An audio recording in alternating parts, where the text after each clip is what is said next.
The grocery market in Scotland is a little bit different to the GB picture. We have a number of retailers that have a stronger presence in Scotland versus that south of the border.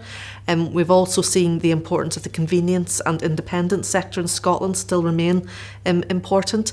And what we're now starting to see with the emergence of the discounters is how Scotland is actually more important to them than the rest of GB.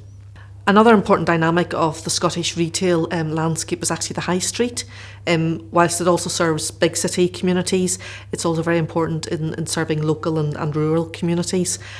And I think the butcher is a really important part of that makeup. 1 in 5 shoppers who buy red meat in Scotland do so at their local butcher. So a really critical part for the red meat sector. Scottish shoppers spend a bit more on brands than their counterparts in the rest of GB, and I think that's a really important market opportunity for branded goods in Scotland, such as Scotch beef, Scotch lamb and specially selected pork. Scottish shoppers like, I suppose, the reassurance they get from brands. It's also something they've grown up with, so they have trust in the quality element of those specific products.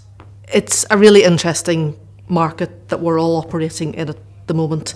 There's retail dynamics that exist that have never existed before.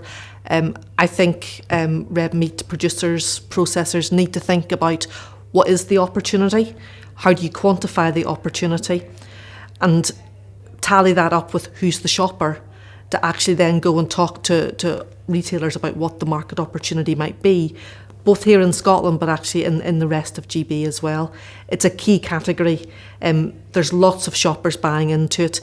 There's a really big opportunity for the Scotch beef, specially selected pork and Scotch lamb brands to continue to build their share of the market.